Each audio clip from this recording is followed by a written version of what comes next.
नमस्ते। The UPSC podcast channel में आपका स्वागत है।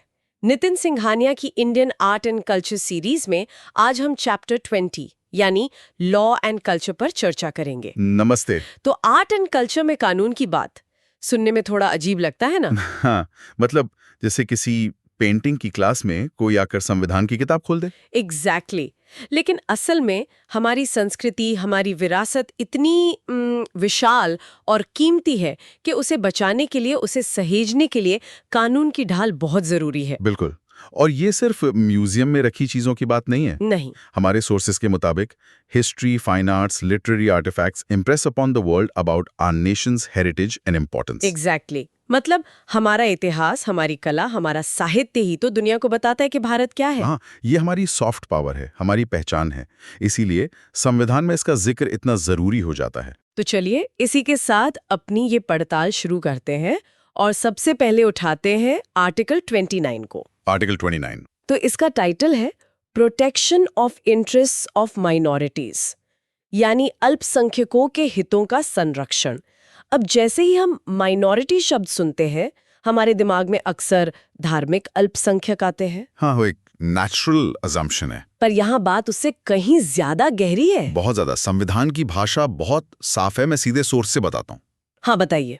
Any section of the citizens residing in the territory of India or any part thereof having a distinct language, script or culture of its own shall have the right to conserve the same. मतलब भारत में रहने वाला नागरिकों का कोई भी वर्ग जिसकी अपनी एक अलग भाषा, लिपि या संस्कृति है, उसे बचाने का पूरा अधिकार होगा। कितना सीधा और कितना शक्तिशाली। बिल्कुल। और यहाँ any section of the citizens वाली जो बात है, वो सबसे दिलचस्प है। हाँ, इसने तो दायरा बहुत बड़ा कर दिया। बहुत बड़ा। ये सिर्फ धार्मिक या भाषाई आधार पर नहीं है।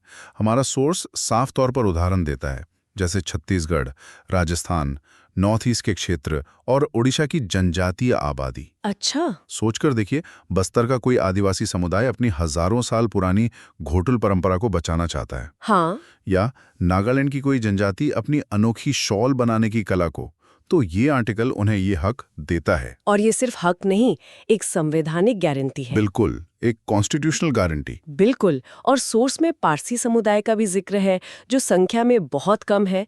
ये आर्टिकल उनकी विशिष्ट संस्कृति, जैसे उनका नवरोज का त्योहार, हाँ। या उनके खास तरह की कढ़ाई को संरक्षित करने का अधिकार देता है। ये ऐसा है जैसे भारत के सांस्कृतिक गुलदस्ते में हर छोटे से छोटे फूल को भी मुरझाने से बचाने का वादा किया गया हो। और इसमें जो राइट टू कंजर्व यानी संरक्षण का अधिकार शब्द है, इसका मतलब सिर्फ बचाकर रखना नहीं है। अच्छा, तो फिर क्या है? इसका मतलब है उसे बढ़ावा देना, उसे अगली पीढ़ी तक पहुंचाना। मतलब अगर कोई समुदाय अपनी भाषा को बचाने के लिए स्कूल खोलना चाहता है, हाँ, या अपने लोक कला को सिखाने के लिए कोई वर्कशॉप करना चाहता है, तो ये आर्टिकल उन्हें ऐसा करने की शक्ति देता है। वाह। अब आता है इसका दूसरा और शायद सबसे जरूरी हिस्सा, सरकार की भूमिका। हाँ, ये सिर्फ समुदाय की जिम्मेदारी नहीं है। यहाँ से बात और ज्यादा दिलचस्प हो जाती है। सोर्स के मुताबिक इस आर्टिकल में ये भी साफ है कि इन समुदायों को अपनी विरासत को बचाने के लिए राज्य यानी सरकार से मदद पाने का अधिकार है। हाँ, और ये बहुत क्रिटिकल पॉइंट है। कोई भी सरकारी संस्था या सरकार से मदद पाने वाली संस्था उन्हें अनुदान या फंड देने से मना नहीं कर सकती। और इसी से जुड़ा है भेदभाव न करने का सिद्धांत। सोर्स कहता है, No citizen shall be denied assistance from an institution maintained by the state on grounds of their religion, caste, language, race, or any of them. ओह। इसका प्रैक्टिकल मतलब समझिए। हाँ? मान लीजिए सरकार कल्चर को प्रमोट करने के लिए कोई ग्रांट निकालती है। ठीक है। तो कोई ये कहकर मना नहीं कर सकता कि अरे आपकी भाषा तो सिर्फ 5000 लोग बोलते हैं, हम आपको फंड नहीं देंगे। या आपका धर्म अलग है, इसलिए आपको सरकारी ऑडिटोरियम इस्तेमाल करने नहीं मिलेगा। एग्जैक्टली। ये आर्टिकल इस तरह के भेदभाव पर पूरी तरह रोक लगाता है। ये बराबरी के अधिकार का एक तरह से सांस्कृतिक रूप है। वाह। मतलब ये सिर्फ एक रक्षा कवच नहीं, बल्कि एक एक्टिव सपोर्ट सिस्टम है। ये सुनिश्चित करता है कि पैसे या संसाधनों की कमी की वजह से कोई संस्कृति दम न तोड़ दे। सही कहा। ये संविधान निर्माताओं की दूरदर्शिता दिखाता है। वे समझते थे कि भारत की असली खूबसूरती उसकी यूनिटी इन डाइवर्सिटी में है। और इस डाइवर्सिटी को बचाए रखने के लिए एक्टिव सपोर्ट की जरूरत पड़ेगी। बिल्कुल। तो कुल मिलाकर आर्टिकल 29 क्या है? ये माइनॉरिटी कल्चर के लिए एक 2-in-1 टूल है।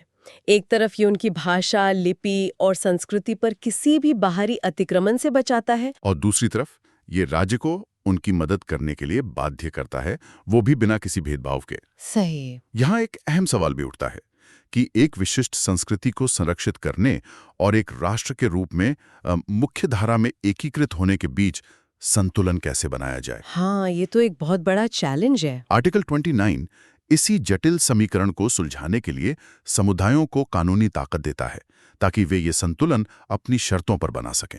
बहुत दिलचस्प पॉइंट है। तो यह था आर्टिकल 29 का एक संक्षिप्त विश्लेषण। चलिए अब आगे बढ़ते हैं। ठीक है, तो अब आते हैं आर्टिकल 49 पर। हाँ, आर्टिकल 49 जिसका ऑफिशियल टाइटल है protection of monuments and places and objects of national value. मतलब सीधे शब्दों में कहें तो ये हमारे देश की जो ऐतिहासिक और कलात्मक विरासत है उसकी सुरक्षा के बारे में है। तो चलिए इसको जरा खोलते हैं। सोर्स कहता है कि ये आर्टिकल उन सभी स्मारकों और वस्तुओं के महत्व को दोहराता है जो भारत की विरासत का हिस्सा हैं, और अगर उन्हें कोई खतरा हो तो वे राज्य की सुरक्षा में होंगे। बिल्कुल, और यहाँ स्टेट शब्द बहुत बहुत महत्वपूर्ण है। हाँ, इसका मतलब है सरकार, चाहे वो केंद्र की हो या राज्य की। संविधान उन्हें ये जिम्मेदारी दे रहा है। ये कोई मतलब गुजारिश नहीं है, ये एक संवैधानिक कर्तव्य है। हाँ, पहला पॉइंट यही कहता है, it shall be the obligation of the state to protect every monument और प्लेस और ऑब्जेक्ट ऑफ आर्टिस्टिक और हिस्टोरिक इंटरेस्ट। यहाँ ऑब्लिगेशन शब्द पर ध्यान देना जरूरी है। एग्जैक्टली। ये कोई सजेशन या रिकमेंडेशन नहीं है, ये एक बाध्यता है, एक फर्ज है। सही पकड़ा। इसका मतलब है कि सरकार ये कहकर क्या कहते हैं पल्ला नहीं झाड़ सकती कि अरे फंड्स नहीं है या ये हमारी प्रायोरिटी नहीं है।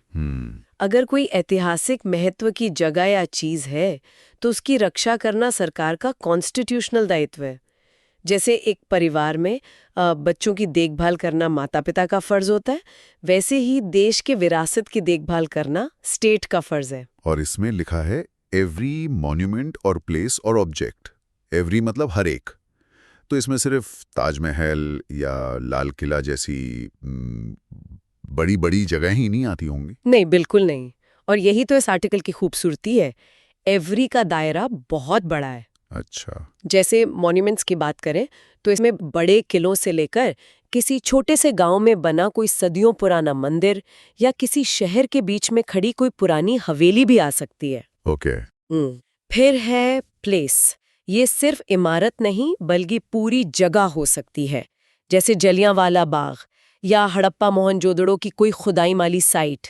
वो पूरी की पूरी जगह ऐतिहासिक महत्व की है। सही बात है। और फिर ऑब्जेक्ट, इसमें म्यूजियम में रखी चीजें जैसे पुरानी पांडुलिपियां मतलब मैन्युस्क्रिप्ट्स, प्राचीन सिक्के, किसी राजा की तलवार, हाँ, या कोई पुरानी पेंटिंग, ये सब शामिल हैं। ठीक है। अब आते हैं दूसरे पॉइंट पर। यह कहता है Any monument that is declared by or under law made by the parliament to be of national importance should be saved from। और फिर एक लंबी लिस्ट है कि किन किन चीजों से बचाना है।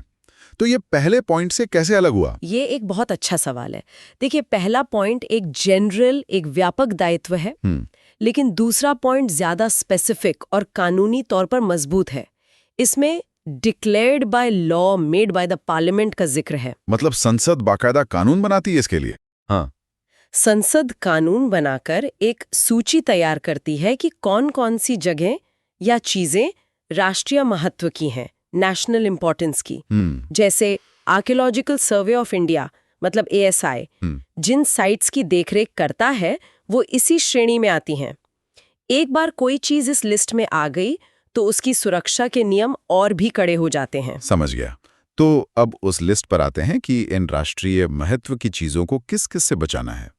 पहला शब्द है स्पॉइलेशन। स्पॉइलेशन, इसका रोजमर्रा की जिंदगी में क्या उदाहरण हो सकता है? स्पॉइलेशन का मतलब है धीरे धीरे होने वाली बर्बादी या क्षय। एक तरह का स्लो पॉइजन, जैसे प्रदूषण या एसिड रेन की वजह से ताजमहल का संगमरमर पीला पड़ रहा है, ये स्पॉइलेशन है। अच्छा। या जब लोग किलों की दीवारों पर कोयले से राहुल लव्स प्रिया लिखाते हैं, हाँ, वो तो हर जगह दिखता है। वो भी एक तरह का स्पॉइलेशन है। ये जानबूझकर की गई बड़ी तोड़फोड़ नहीं है, बल्कि लापरवाही या प्राकृतिक कारणों से होने वाला नुकसान है। डिसफिगरमेंट यानी शक्लें बिगाड़ना, ये स्पॉइलेशन से कैसे अलग है? डिसफिगरमेंट ज्यादा एक्टिव फेल है, मतलब किसी ने जानबूझकर उसकी शक्ल बिगाड़ दी। जैसे किसी पुरानी मूर्ति की नाक तोड़ देना या किसी ऐतिहासिक इमारत के ठीक सामने एक बहुत बड़ा भड़कीला विज्ञापन का होर्डिंग लगा देना, जिससे उस इमारत की पूरी खूबसूरती ही छिप जाए। हाँ, ये तो होता है। आप सोचिए, हवा महल के नजारे को कोई अजीब सी दिखने वाली नई बिल्डिंग ब्लॉक कर दे, ये डिसफिगरमेंट है। फिर आता है डिस्ट्रक्शन यानी विनाश। ये तो सीधा सीधा है, पूरी तरह से तबाह कर देना। हाँ, ये सबसे चरम स्थिति है, सबसे एक्सट्रीम। किसी स्मारक को पूरी तरह से गिरा देना, चाहे वो अवैध निर्माण के लिए हो, सड़क चौड़ी करने के लिए हो या दंगों के दौरान गुस्से में हो, इसका कोई सुधार नहीं हो सकता। ये हमेशा के लिए एक नुकसान है। अगले दो शब्द हैं रिमूवल और डिस्पोजल, हटाना और निपटान करना। और रिमूवल का मतलब है उस चीज को उसकी असली जगह से हटा देना, जैसे किसी पुराने मंदिर से कोई बेशकीमती मूर्ति चोरी करके कहीं और ले जाना। और डिस्पोजल का मतलब है उसे बेच देना, फेंक देना या कबाड़ में दे देना। सोचिए, किसी शहर में अंग्रेजों के जमाने का कोई पुराना लाल रंग का लेटर बॉक्स है जिसकी ऐतिहासिक वैल्यू है। हाँ, होते हैं कुछ कुछ। उसे निकालकर कबाड़ वाले को बेच दिया गया, ये डिस्पोजल का केस होगा। और आखिरी है एक्सपोर्ट, यानी देश से बाहर भेजना। ये तो अक्सर खबरों में भी आता है, मूर्तियों की तस्करी वगैरह। बिल्कुल, भारत से बहुत सी ऐतिहासिक कलाकृतियां अवैध रूप से बाहर भेजी गई हैं। ये आर्टिकल सरकार को ये शक्ति और जिम्मेदारी देता है कि वो ऐसे किसी भी निर्यात को रोके। ये हमारी राष्ट्रीय संपत्ति है, इसे देश के बाहर नहीं जाने दिया जा सकता। कोहिनूर का उदाहरण तो हमेशा ही हाँ, कोहिनूर का उदाहरण तो हमेशा ही दिया जाता है कि कैसे हमारी विरासत हमसे दूर चली गई। ये कानून भविष्य में ऐसा होने से रोकने के लिए है। तो कुल मिलाकर ये सारे शब्द spoliation, disfigurement, destruction, removal, disposal, export, ये सुनिश्चित करने के लिए हैं कि हमारी विरासत जैसी है, जहां है, वैसी ही सुरक्षित रहे। एकदम सही। और ये सिर्फ पत्थर की इमारतों को बचाना नहीं है, ये हमारी पहचान, हमारी कहानी, हमारे कलेक्टिव कॉन्शियसनेस को बचाना है। जब कोई छात्र अजंता एलोरा की गुफाओं में पेंटिंग्स देखता है तो वो सिर्फ तस्वीरें नहीं देख रहा होता, वो हजारों साल पहले के समाज, कला और जीवन शैली से जुड़ रहा होता है। ये आर्टिकल उसी जुड़ाव को, उसी कनेक्शन को जिंदा रखने की गारंटी है। तो आर्टिकल 49 असल में हमारे इतिहास और हमारी विरासत के लिए एक संवैधानिक, एक कॉन्स्टिट्यूशनल सुरक्षा कवच है। हाँ, और ये सिर्फ सरकार की ही नहीं, बल्कि एक नागरिक के तौर पर हमारी भी जिम्मेदारी तय करता है। सही बात है। जब हम इन जगहों पर घूमने जाते हैं तो हमारा भी फर्ज है कि हम वहाँ गंदगी ना फैलाएं, दीवारों पर कुछ लिखे नहीं और उस जगह की पवित्रता का सम्मान करें। बिल्कुल। आखिरकार सरकार भी तो हम नागरिकों की ओर से ही काम कर रही है ना। बिल्कुल सही। चलिए अब आगे बढ़ते। ठीक है, अब हम आर्टिकल 51A(F) पर चर्चा करेंगे। संविधान की बात आते ही अक्सर लोग बड़े बड़े अधिकारों यानी राइट्स की बात करते हैं, लेकिन ये हिस्सा कर्तव्यों यानी ड्यूटीज के बारे में, और मेरे हिसाब से ये कहीं ज्यादा दिलचस्प है। आप सही कह रहे हैं। अधिकार वो हैं जो हमें मिलते हैं, लेकिन कर्तव्य वो है जो हम एक समाज के तौर पर बनते हैं। और ये आर्टिकल 51A(F) तो सीधे हमारी पहचान की जड़ पर चोट करता है। हाँ, और इसकी भाषा देखिए कितनी खूबसूरत है। ये कहता है, भारत की मिली-जुली संस्कृति की समृद्ध विरासत को महत्व देना और उसे संरक्षित करना। To value and preserve the rich heritage of our composite culture. यहाँ सबसे जरूरी बात जो हमारे लिसनर्स को समझनी है वो ये है कि ये एक मौलिक कर्तव्य है, अधिकार नहीं। और इस एक शब्द से पूरा मतलब बदल जाता है। अधिकार हम सरकार से, सिस्टम से मांगते हैं। अगर मेरा कोई अधिकार छीना जाता है तो मैं अदालत जा सकती हूँ, लेकिन कर्तव्य एक जिम्मेदारी है, एक नैतिक निर्देश है जो संविधान सीधे देश के हर नागरिक को दे रहा है। Exactly, it's a direct appeal to our conscience. हाँ, ये जिम्मेदारी सरकार से ज्यादा हम पे है, और यहीं पर राज्य और नागरिक के कर्तव्य का फर्क समझना जरूरी हो जाता है, जो सोर्सेज में भी साफ साफ बताया गया है। हाँ, इस अंतर को समझना बहुत जरूरी है। देखिए, सरकार का काम है बड़े स्ट्रक्चरल काम करना। एक उदाहरण लेते हैं अजंता एलोरा की गुफाओं का। अच्छा। उन गुफाओं का रख रखाव करना, मौसम की मार से बचाने के लिए केमिकल ट्रीटमेंट करवाना, वहां तक टूरिस्टों के पहुंचने के लिए सड़कें और सुविधाएं बनवाना, ये सब राज्य का यानी सरकार का कर्तव्य है। लेकिन जब हम वहां घूमने जाते हैं तो वहां की हजारों साल पुरानी दीवारों पर कोयले से राहुल लव्स प्रिया न लिखना, ये हमारा यानी नागरिक का कर्तव्य है। बिल्कुल।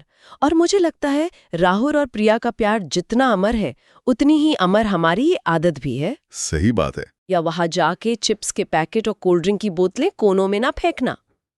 ये छोटी छोटी बातें लगती हैं, लेकिन ये मानसिकता का फर्क दिखाती हैं। सरकार एक ढांचा खड़ा कर सकती है, एक स्मारक को गिरने से बचा सकती है, लेकिन उस जगह की पवित्रता, उसकी गरिमा को बनाए रखने का काम हम नागरिकों का है। हाँ, हम नागरिकों का है। ये जिम्मेदारी पर्सनल भी है और कलेक्टिव भी। मतलब सरकार शरीर की रक्षा कर सकती है, पर आत्मा तो हम नागरिकों के व्यवहार से ही जिंदा रहती है। चलिए इसी आत्मा की बात करते हैं। इस आर्टिकल का सबसे जादुई शब्द है मिली जुली संस्कृति या composite culture. Okay, let's unpack this. ये शब्द सुनने में बहुत भारी और अकादमिक लगता है, लेकिन असल में ये हमारी सुबह की चाय से लेकर रात के खाने तक हर चीज में घुला मिला हुआ है। एक्चुअली इसे अकादमिक तरीके से समझा ही नहीं जा सकता, इसे जीने के उदाहरणों से ही समझा जा सकता है। तो फिर शुरू करते हैं। ये कंपोजिट कल्चर कोई एक अकेली शुद्ध मोनोलिथिक चीज नहीं है। एक खूबसूरत खिचड़ी है, एक ऐसी डिश जिसमें सदियों से अलग अलग स्वाद, अलग अलग प्रभाव, अलग अलग विचारधाराएं घुलती मिलती रही हैं और आज भी मिल रही हैं। और ये कोई म्यूजियम में रखी हुई चीज नहीं है, ये एक बहती हुई नदी है। बिल्कुल। और इस नदी का सबसे बड़ा सबूत है हमारी भाषा, हम जो रोज बात करते हैं। हाँ, हमारी बोलचाल की हिंदी को ही ले लीजिए। हम जब कहते हैं ट्रेन का टाइम क्या है, तो ट्रेन और टाइम दोनों अंग्रेजी के शब्द हैं। जब एक माँ अपने बच्चे को कहती है बेटा ज्यादा टेंशन मत लो, सब ठीक हो जाएगा, तो टेंशन शब्द कहाँ से आया? हम कानून, अदालत, तारीख, वकील जैसे शब्द इस्तेमाल करते हैं। ये सब अरबी फारसी से आए हैं। तो हमारी भाषा ही इस मिलीजुली विरासत का सबसे जिंदा सबूत है। और ये सिर्फ शब्दों का घालमेल नहीं है, ये सोच का भी घालमेल है। सही कहा। दिल्ली में रहने वाले किसी इंसान की हिंदी में आपको पंजाबी का लहजा और मुहावरे मिलेंगे, वहीं मुंबई में मराठी का असर साफ दिखेगा। हम अनजाने में ही एक दूसरे की भाषाओं से शब्द और अंदाज उधार लेते रहते हैं। वो जो कोड स्विचिंग होता है, बात करते करते एक भाषा से दूसरी में चले जाना, आज हमारे शहरी जीवन की पहचान है। हाँ, और ये हमारी कॉम्पोजिट आइडेंटिटी का ही एक हिस्सा है। भाषा से आगे बढ़ते हैं त्योहारों पर। दिवाली का सिर्फ हिंदुओं का त्योहार है? कागज पर हाँ, लेकिन हकीकत में ये एक सामाजिक इवेंट बन चुका है। ऑफिस में दिवाली पार्टी होती है, बाजारों में रौनक होती है, और हम अपने मुस्लिम या ईसाई दोस्तों को मिठाई खिलाए बिना नहीं रह सकते। और इसका उल्टा भी उतना ही सच है।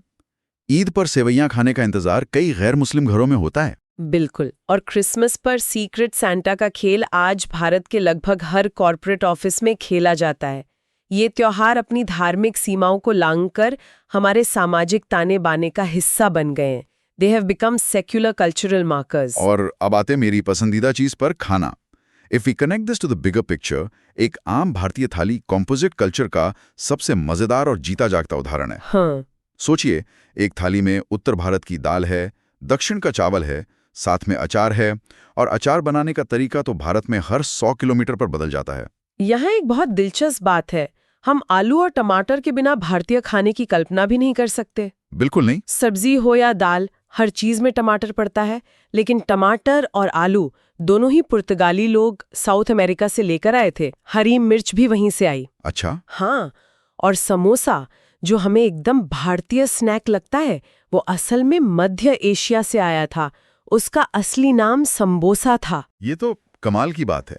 मतलब जिसे हम अपनी पारंपरिक और असली रसोई कहते हैं, वो खुद बाहरी प्रभावों से मिलकर बनी है।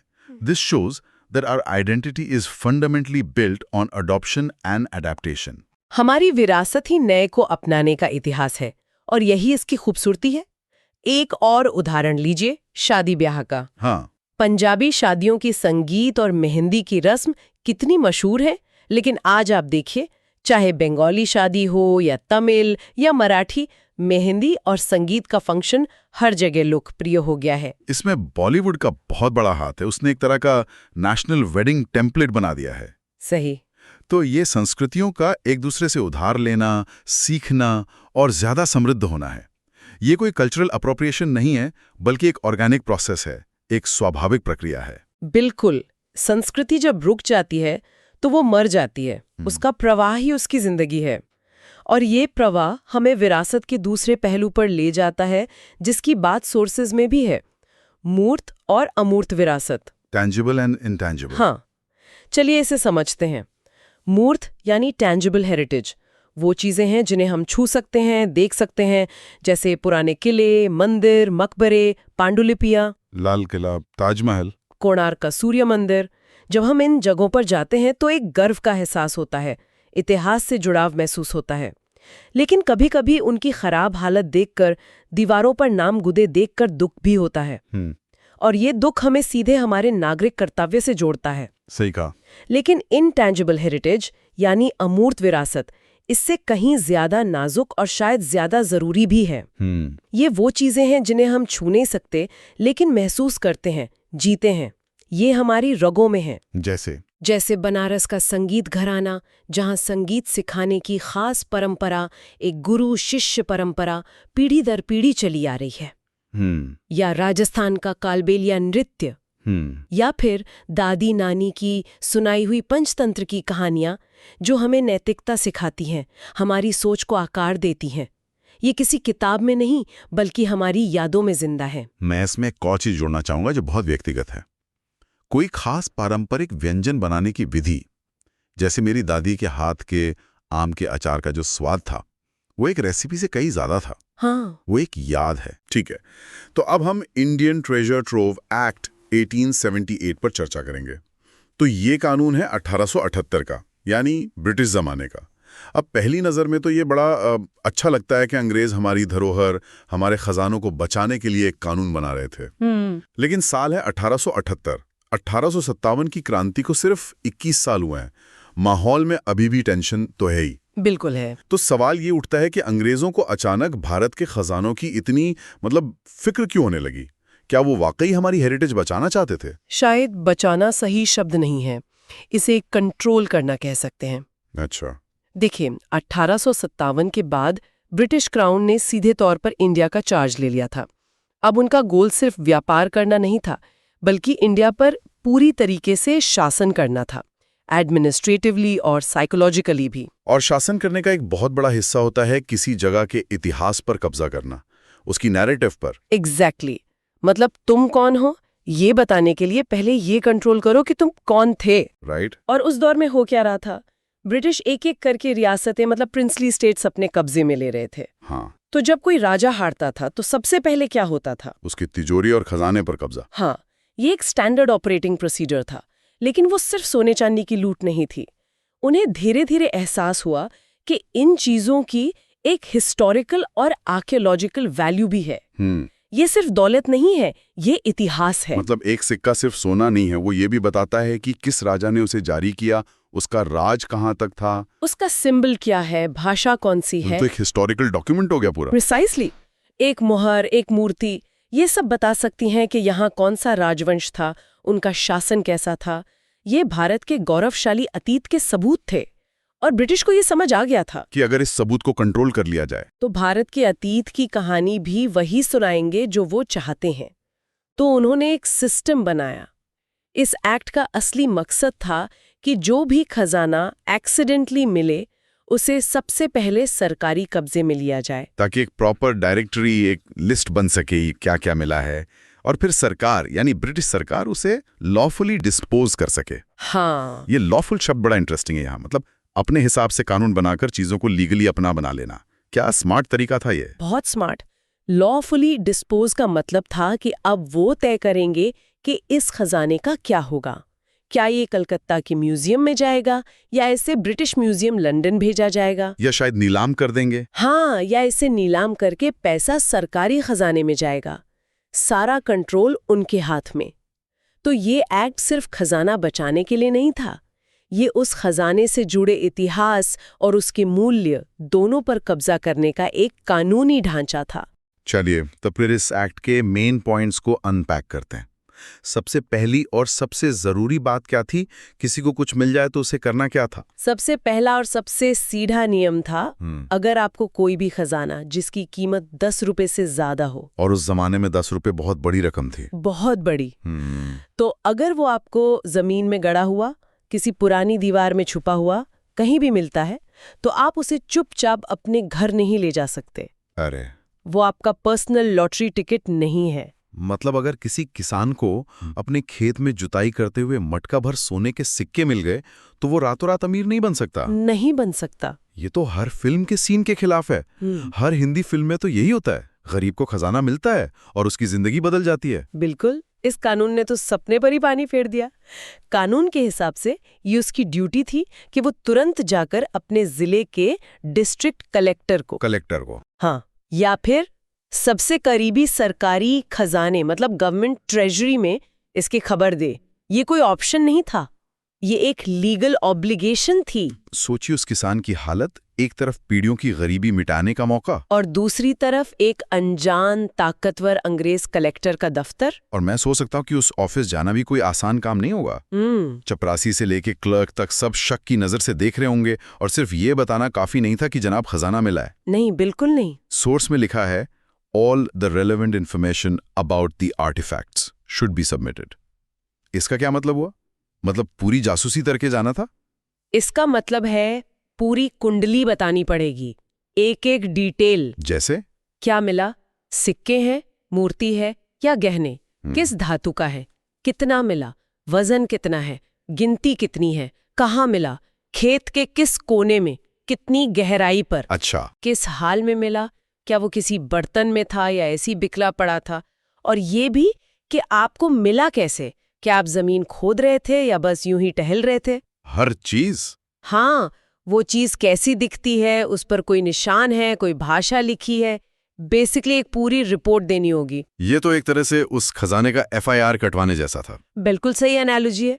जैसे आप पुलिस को बता देना कि घटना कहाँ हुई, कब हुई, कैसे हुई, यहाँ आप कलेक्टर को बता रहे हैं कि ट्रेजर कहाँ मिला, कब मिला और कैसे मिला। पर FIR तो किसी जुर्म के लिए होती है। क्या खजाना मिलना एक जुर्म जैसा बना दिया गया था? एक तरह से हाँ, अगर आपने उसे रिपोर्ट नहीं किया तो वो जुर्म था। इसका मकसद था कि कोई भी जानकारी छुपाई ना जा सके। सरकार को डिस्कवरी के पॉइंट से ही पूरी इन्फॉर्मेशन चाहिए थी, ताकि वो उसकी वैल्यू का सही अंदाजा लगा सके। हाँ, न सिर्फ सोने चांदी की बल्कि उसकी हिस्टोरिकल वैल्यू का भी। वो ये जानना चाहते थे कि ये मौर्य काल का है, गुप्त काल का है या मुगल काल का। हर डिटेल से उस आर्टिफैक्ट की कहानी बनती थी। और सरकार उस कहानी की पहली लेखक बनना चाहती थी। बिल्कुल। ओके, तो ये तो हुई नियम की बात। लेकिन हम सब जानते हैं जहां नियम होता है वहां उसे तोड़ने वाले भी होते हैं। मान लीजिए उस किसान ने सोचा, कलेक्टर को कौन बताएगा, ये तो मेरे पुरखों की जमीन है, जो मिला वो मेरा है। एक बहुत ही ह्यूमन रिएक्शन है। हाँ बिल्कुल, अंग्रेज सरकार को क्यों दूं, थोड़ा सोना बेचकर बच्चों की पढ़ाई करवाता हूं या घर पक्का करवा लेता हूं। तो क्या होता? तो फिर मामला गंभीर हो जाता। एक्ट में साफ लिखा था कि अगर कोई अथॉरिटी को इन्फॉर्म नहीं करता या खजाने के साथ छेड़छाड़ मतलब उसे बदलने, ऑल्टर करने की कोशिश करता है, ऑल्टर, हाँ, या फिर उसकी पहचान और कीमत माने आइडेंटिटी एंड वैल्यू बढ़ाने की कोशिश करता है, तो उसे सजा मिलेगी। और ये सजा कोई हल्की फुल्की नहीं थी। ये ऑल्टर करने वाली बात बड़ी दिलचस्प है।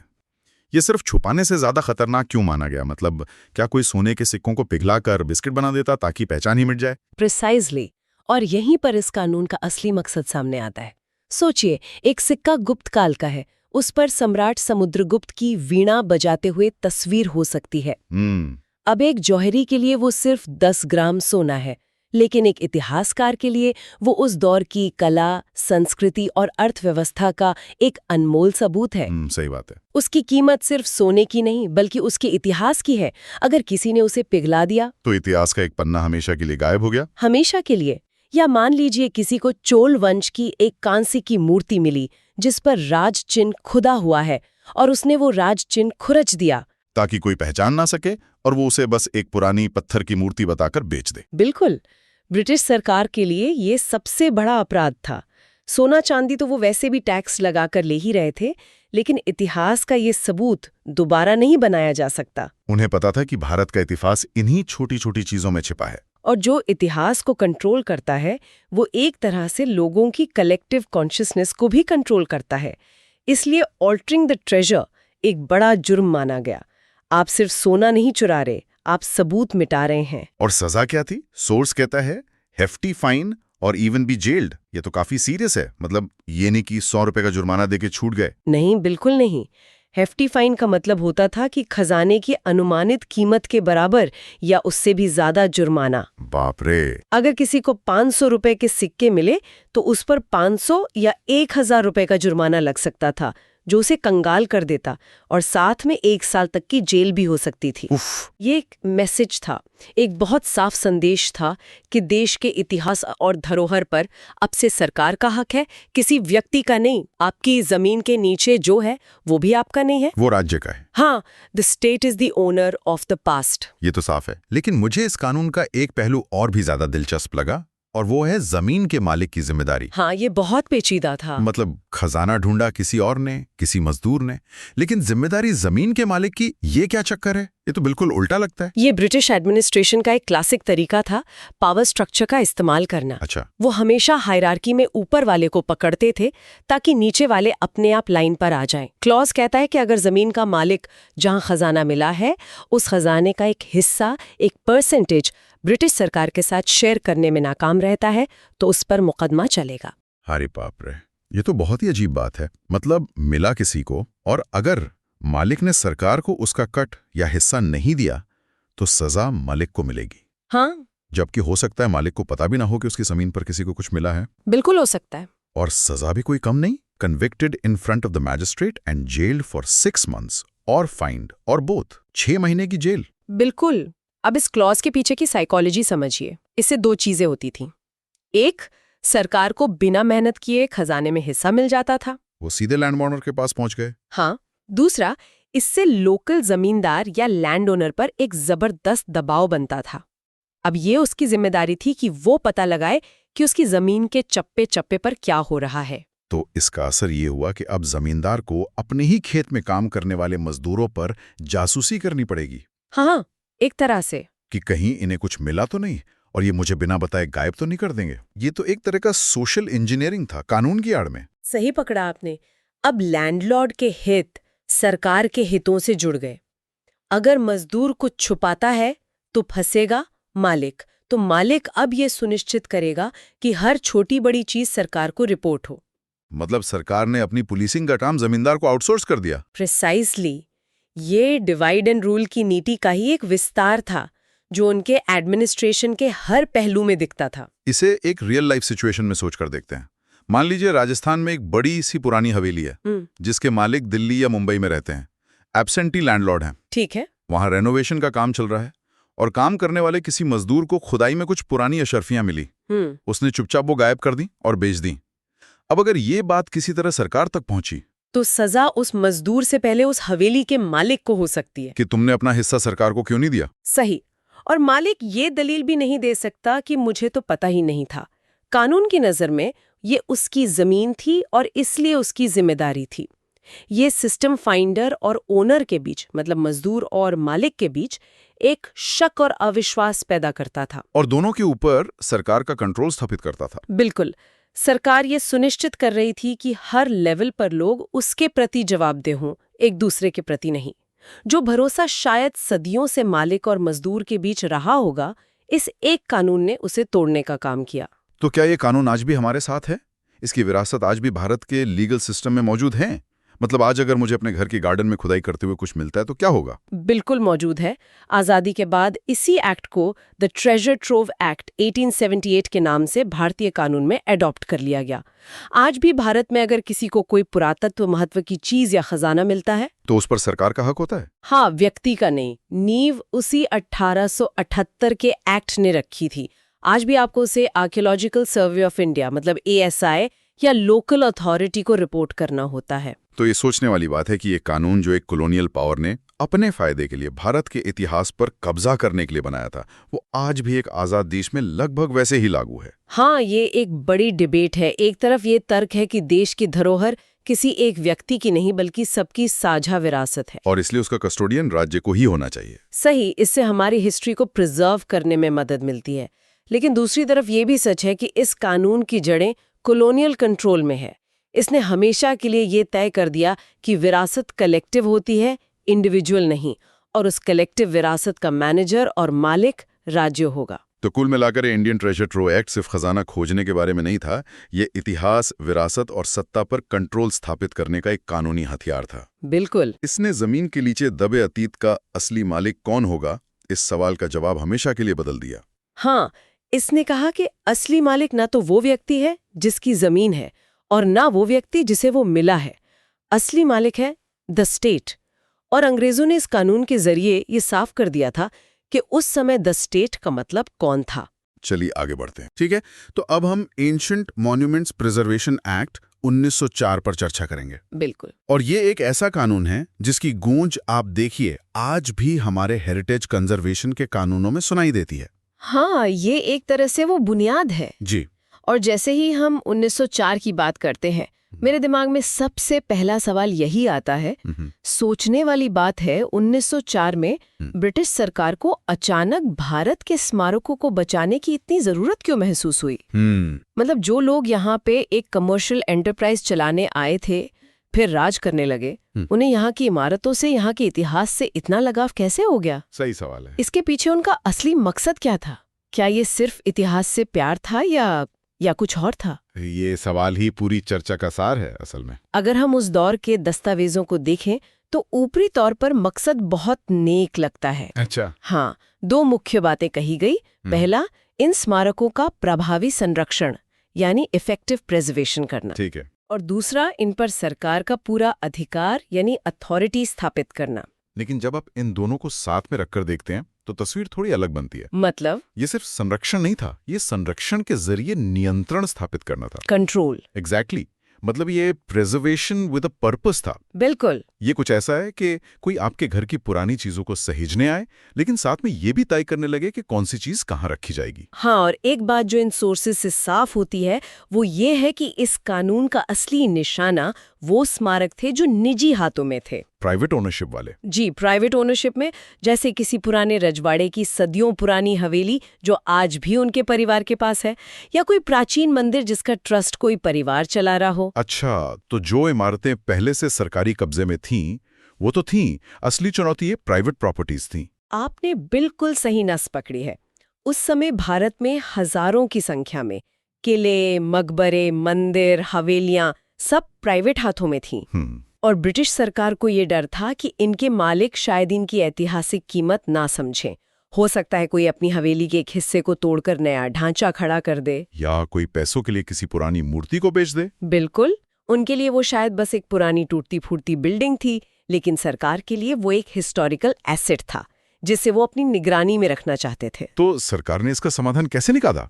जाहिर है वो सीधे सीधे किसी की पुश्तैनी संपत्ति जब्त तो नहीं कर सकते थे, उससे तो बगावत हो जाती। नहीं, वो मुमकिन नहीं था। यहीं पर इस एक्ट का सबसे दिलचस्प और कह सकते हैं चालाकी भरा हिस्सा आता है, अग्रीमेंट वाला क्लॉज। जी, एक कानूनी तौर पर बाइंडिंग अग्रीमेंट था। अच्छा। इसके तहत केंद्र सरकार और स्मारक के मालिक के बीच उस प्रोटेक्टेड मॉन्यूमेंट के संरक्षण के लिए एक समझौता साइन होता था, और इस समझौते में बहुत साफ साफ और सख्त शर्तें लिखी होती थीं। और ये शर्तें तो मतलब आज के जमाने में कोई सुन ले तो सिर पकड़ ले। हाँ, काफी सख्त थीं। जरा उस परिवार के बारे में सोचिए जो उस हवेली में रह रहा है। घर में किसी की शादी हुई, परिवार बढ़ा, अब एक नया कमरा बनवाना है।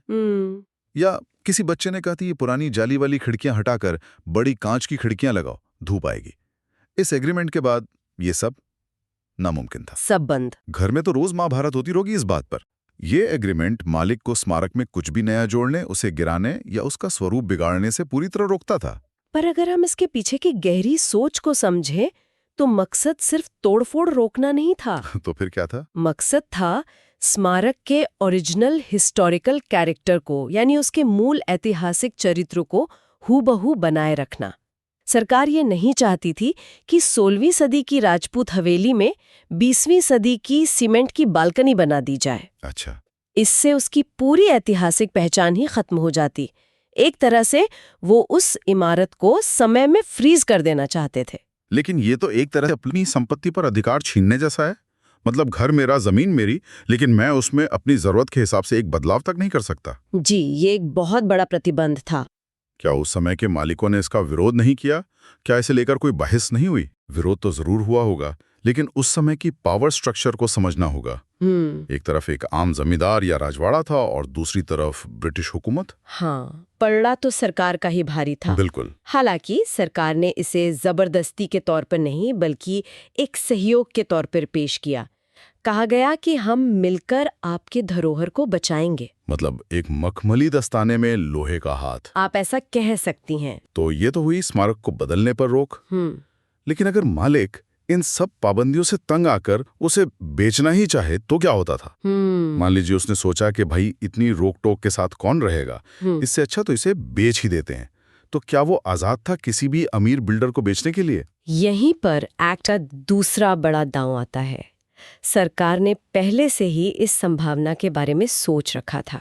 अच्छा, उन्होंने फर्स्ट राइट टू परचेस का कॉन्सेप्ट लागू किया। First right to purchase? इसका सीधा सा मतलब है कि अगर वो जमीन जिस पर वो संरक्षित स्मारक खड़ा है बेची जाती है तो उसे खरीदने का पहला अधिकार सरकार का होगा। मतलब मालिक को पहले सरकार को ऑफर करना होगा? हाँ, मालिक को बाजार में किसी और को बेचने से पहले सरकार को सूचित करना होगा और उसी दाम पर पहले सरकार को ऑफर करना होगा। ये तो बिल्कुल किसी मूवी जैसा सीन है ना? मालिक और खरीदार के बीच सौदा पक्का हो गया, मिठाई बट रही है और अचानक एक सरकारी अधिकारी जीप से उतर कर आता है और कहता है, रुकिए, ये प्रॉपर्टी पहले हम खरीदेंगे इसी दाम पर। बिल्कुल कुछ ऐसा ही। पर इसमें भी एक सवाल है, क्या सरकार हमेशा बाजार के दाम पर ही खरीदने को तैयार होती थी? ये एक बहुत जरूरी न्यूआंस है। कानून में तो मार्केट वैल्यू की बात थी, लेकिन असलियत में ये सरकार को एक बहुत बड़ा वीटो पावर दे देता था। ये सुनिश्चित करता था कि राष्ट्रीय महत्व की धरोहरें पैसे के लिए किसी ऐसे व्यक्ति के हाथों में ना चली जाएं जो उसकी ऐतिहासिक कीमत ना समझे और उसे तोड़कर कोई फैक्ट्री बना दे। तो ये एक तरह का सेफ्टी वॉल्व था। सही कहा, एक सेफ्टी वॉल्व। इससे सरकार का नियंत्रण और भी मजबूत हो गया। पहले तो आप कुछ बदल नहीं सकते और अगर आप छुटकारा पाना चाहते हैं तो भी पहली दावेदारी हमारी। मालिक तो चारों तरफ से बंदिया था। जी। तो ये कहानी 1904 के इस बेहद पावरफुल कानून से शुरू हुई। लेकिन कहानी यहाँ खत्म नहीं हुई। जैसे जैसे समय बदला, देश बदला, ये कानून भी विकसित हुआ। It evolved. बिल्कुल। कानून कभी पत्थर की लकीर नहीं होते, उन्हें समय के साथ बदलना ही पड़ता है। इस एक्ट के विकास का एक पूरा क्रम है। क्या था वो? सबसे पहले 1904 के एक्ट में ही 1932 में कुछ संशोधन किए गए और इसका नाम ancient monuments preservation amendment act रखा गया। अच्छा, 1932 में? हाँ, ये छोटे मोटे बदलाव थे लेकिन मूल ढांचा वही रहा। लेकिन असली जिसे कहते हैं स्ट्रक्चरल चेंज, वो आया आजादी के बाद 1958 में। जी, आजादी के बाद। अब भारत एक आजाद देश था और अपनी विरासत को अपने नजरिए से देख रहा था। तब सरकार एक बिल्कुल नया और ज्यादा व्यापक कानून लेकर आई, the ancient monuments and archaeological site and remains act. नाम से ही पता चल रहा है कि इसका कैनवस बहुत बड़ा था। This raises an important question कि इस नए कानून में ऐसा क्या था जो 1904 के एक्ट में नहीं था? और इसका जवाब सिर्फ कानूनी नहीं बल्कि दार्शनिक है। ये सिर्फ कानून का दायरा बढ़ाना नहीं था, ये विरासत को देखने का नजरिया बदलना था। नजरिया बदलना कैसे? देखिए, अंग्रेजों के लिए शायद ताजमहल या कुतुब मीनार एक खूबसूरत चीज थी, एक ट्रॉफी थी, लेकिन आजाद भारत के लिए हड़प्पा या धोलावीरा एक पूरी सभ्यता की कहानी थी। वाह, क्या बात कही है। तो अब कानून सिर्फ चीज को नहीं, कहानी को बचाने की बात कर रहा था। मतलब ये एक मॉन्यूमेंट से लैंडस्केप पर शिफ्ट होने जैसा था? बिल्कुल। 1904 का कानून एक अकेली इमारत पर फोकस कर रहा था, लेकिन 1958 का कानून कह रहा था कि हम सिर्फ एक मंदिर को नहीं बचाएंगे, हम उस मंदिर के आसपास की पूरी पुरातात्विक बस्ती हो, उसके खंडारों को, उसके टीलों को, यानी पूरे के पूरे आर्कियोलॉजिकल साइट को बचाएंगे। ये एक बहुत बड़ा वैचारिक बदलाव था। बिल्कुल, क्योंकि कई बार एक स्मारक की अहमियत उसके आसपास के माहौल से जुड़ी होती है। आप किसी पुराने किले को तो बचा लें, लेकिन उसके चारों तरफ बड़ी बड़ी इमारतें खड़ी हो जाएं, तो उस किले का ऐतिहासिक संदर्भ भी खत्म हो जाता है। सही बात है। 1958 के एक्ट ने इसी बड़ी तस्वीर को देखा। उसने कानून का दायरा बढ़ाकर urban and rural archaeological settlements को भी शामिल कर लिया। तो अब सरकार एक पूरे इलाके को संरक्षित क्षेत्र घोषित कर सकती थी। जी। और ये सिलसिला यही नहीं रुका, समय आगे बढ़ा और आजाद भारत की चुनौतियां भी नहीं थी। आबादी बढ़ रही थी, शहरों का विस्तार हो रहा था और ऐतिहासिक जगहों पर अवैध निर्माण और अतिक्रमण का दबाव बहुत ज्यादा बढ़ने लगा था। हाँ, सही कहा। इन्हीं नई चुनौतियों से निपटने के लिए संसद ने 2010 में एक और महत्वपूर्ण संशोधन किया, the ancient monuments and archaeological sites and remains amendment and validation act 2010 में। हाँ, इसका मकसद था राष्ट्रीय महत्व के स्मारकों और पुरातात्विक स्थलों की सुरक्षा को और भी ज्यादा मजबूत और अचूक बनाना। इसे एक आम उदाहरण से समझते हैं। मान लीजिए किसी पुराने किले के ठीक बगल में उसकी दीवार से सटकर एक बड़ा होटल प्रोजेक्ट मंजूर हो जाए। जाहिर है उस होटल के निर्माण से होने वाले वाइब्रेशन, उसकी नींव की खुदाई, इन सब से उस ऐतिहासिक किले को नुकसान पहुंचेगा। बिल्कुल पहुंचेगा।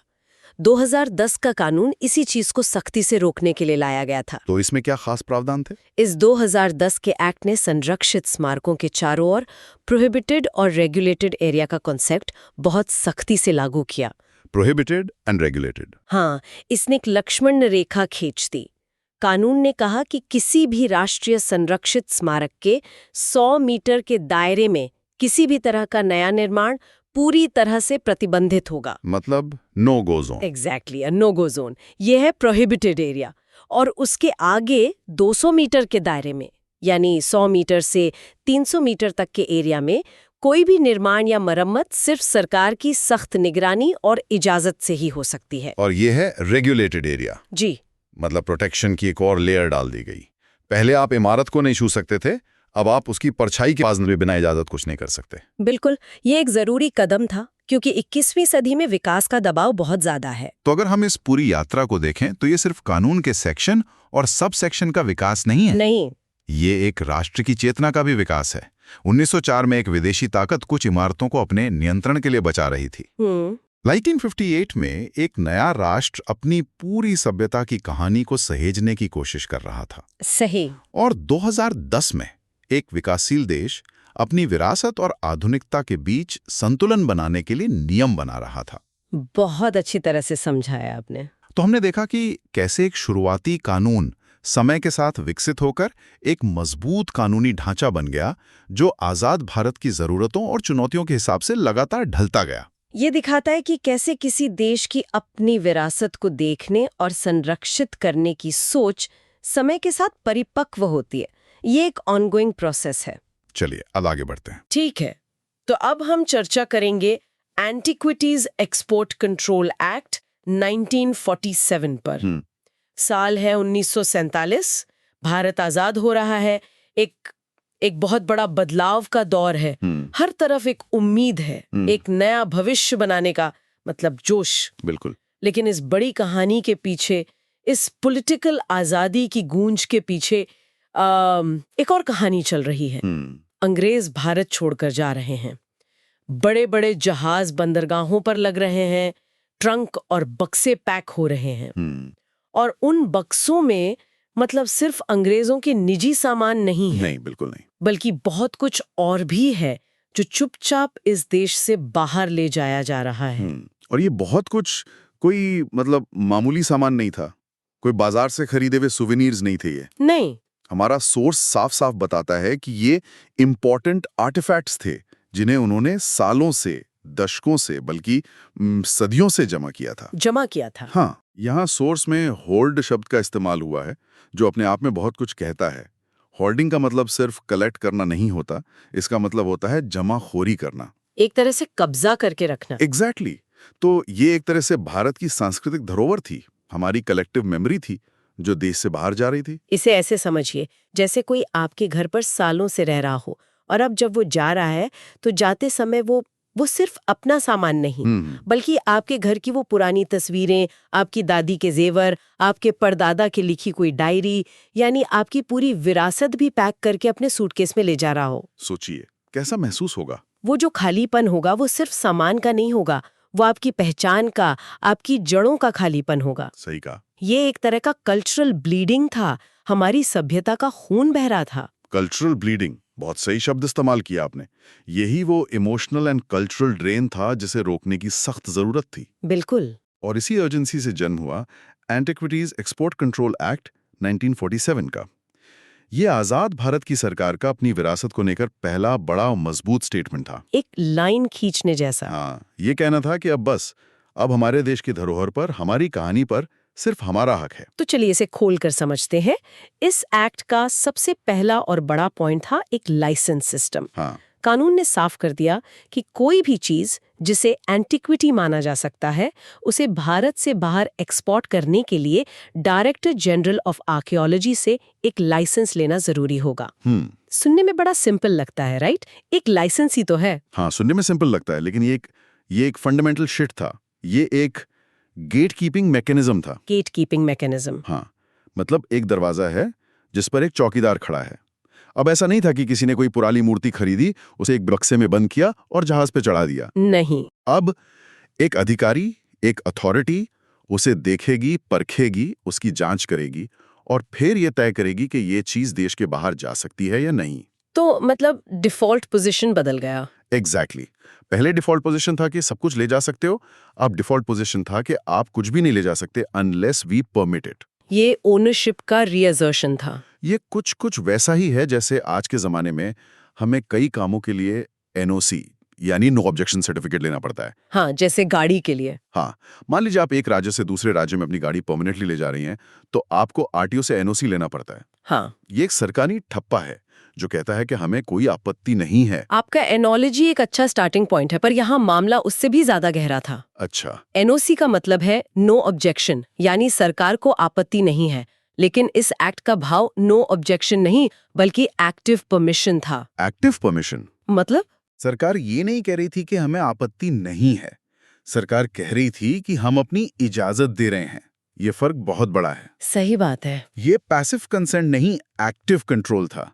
यहां बात किसी गाड़ी की नहीं थी बल्कि हजारों साल पुरानी धरोहर की थी, तो स्टेक्स बहुत ज्यादा थे। और ये सारा कंट्रोल या एक्टिव परमिशन देने की शक्ति किसी एक व्यक्ति के हाथ में दे दी गई, डायरेक्टर जनरल। हाँ, ऐसा क्यों? मतलब एक कमेटी भी तो बना सकते थे। और यहीं इस कानून की असली ताकत और शायद उस वक्त की जरूरत नजर आती है। सारी शक्ति को पूरी तरह सेंट्रलाइज्ड रखा गया। 1947 का माहौल सोचिए। देश का बंटवारा हुआ है, दंगे हो रहे हैं, लाखों लोग इधर से उधर हो रहे हैं। एक नई सरकार बन रही है जिसके पास इंफ्रास्ट्रक्चर भी नहीं है। बहुत केओस था। बहुत ज्यादा। ऐसे में अगर आप एक कमेटी बनाते तो वो महीनों तक मीटिंग ही करती रहती। तब तक तो तस्कर और अंग्रेज अफसर आधा खजाना बाहर ले जा चुके होते। सही बात है। जरूरत थी तेजी से फैसले लेने की। Centralization ensures speed and consistency. ये सुनिश्चित करना था कि पूरे देश के लिए एक ही नियम हो। ऐसा ना हो कि बॉम्बे पोर्ट पर नियम कुछ और हो और कैलकाटा पोर्ट पर कुछ और। बिल्कुल। Okay, that make sense. Crisis के समय आपको एक डिसाइसिव अथॉरिटी चाहिए होती है। तो एक तरफ तो ये लाइसेंस राज था, एक मजबूत कंट्रोल का सिस्टम। अब आते हैं इसके दूसरे पॉइंट पर, और यहाँ असली गेम शुरू होता है। हाँ, ये बहुत इंटरेस्टिंग है। डायरेक्टर जनरल सिर्फ लाइसेंस ही नहीं देंगे, बल्कि वही ये भी तय करेंगे कि कौन सी चीज एंटिक्विटी है और कौन सी नहीं। What's fascinating here is the power to define. Power to define. किसी भी कानून में परिभाषा की शक्ति, डिफाइन करने की ताकत सबसे बड़ी होती है, क्योंकि परिभाषा ही उस कानून का दायरा तय करती है। बिल्कुल। और इस एक्ट में साफ लिखा है कि डायरेक्टर जनरल का फैसला बाइंडिंग होगा। बाइंडिंग मतलब अंतिम होगा। उसके खिलाफ कोई अपील नहीं, कोई सुनवाई नहीं। सोचिए, एक व्यक्ति के हाथ में दी गई ये कितनी बड़ी ताकत थी। अरे बाप रे। वो जिसे कह दें कि ये एंटिक्विटी है तो वो है, और जिसे कह दें कि नहीं है तो वो नहीं है। सुप्रीम कोर्ट ऑफ एंटिक्विटीज इन अ वे। और जरा एंटिक्विटी की परिभाषा का दायरा देखिए। सोर्स में इस्तेमाल हुए शब्द हैं एनी आर्टिकल, थिंग और ऑब्जेक्ट। हाँ, बहुत वेग।